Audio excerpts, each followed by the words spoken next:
ನಮ್ಮ ಉಪರಾಷ್ಟ್ರಪತಿಗಳಿದ್ದಾರೆ, ಅವ್ರ ಮುಂದೆ ಹೇಳಕ್ಕೆ ಹೋಗೋದಿಲ್ಲ. ಯಾಕಂದರೆ ನಾನು ಇಲ್ಲಿ ಏನಾರು ಹೇಳಿದ್ರೆ ಮತ್ತೆ ಅದೇ ಒಂದು ನ್ಯೂಸ್ ಆಗ್ತದೆ. ನಾನು ಹೇಳೋದೇ ಒಂದು, ಪೇಪರ್ನಾಗ ಬರೆಯೋದೇ ಒಂದು, ಇನ್ನೊಂದು ನಮ್ಮ ಟಿ ವಿದಾಗ ಹೇಳೋದೇ ಒಂದು. ಅದಕ್ಕಾಗಿ ನಾ ಹೆಚ್ಚಿಗೆ ಹೇಳೋದಿಲ್ಲ.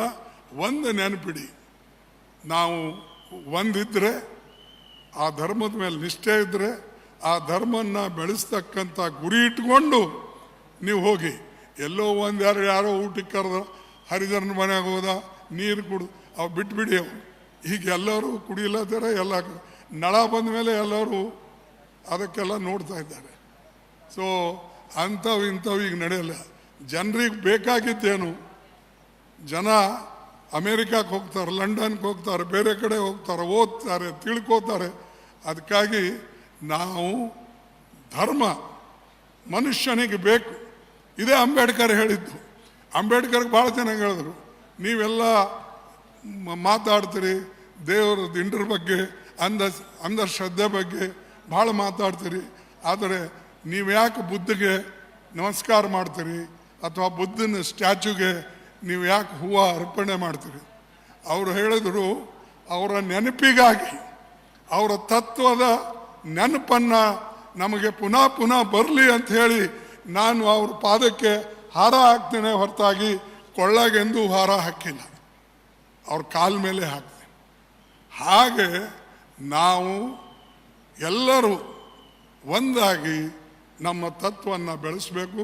ಆ್ಯಂಡ್ ಇವತ್ತು ಪ್ರಪಂಚದಲ್ಲೇ ಬಹುಶಃ ಇದು ಬಾಬಾ ಸಾಹೇಬ್ ಅಂಬೇಡ್ಕರ್ ಅವರಿಗೆ ಗೊತ್ತಿದ್ದಿದ್ರೆ ಅಥವಾ ಈ ತತ್ವದ ಬಗ್ಗೆ ಯಾರಾದರೂ ಪ್ರಚಾರ ಮಾಡಿದರೆ, ಅವ್ರು ಒಂದು ಕಡೆ ಹೇಳಿದ್ದಾರೆ.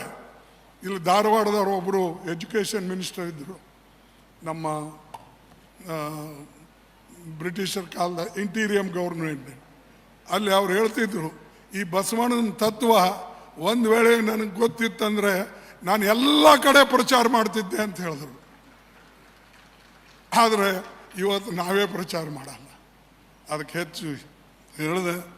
ನಾನು ನಮ್ಮ ಪೂಜೆ, ನಮ್ಮ ಉಪಾಧ್ಯಕ್ಷರು ಮಾತಾಡೋರಿದ್ದಾರೆ, ಗವರ್ನರ್ ಮಾತಾಡೋರಿದ್ದಾರೆ.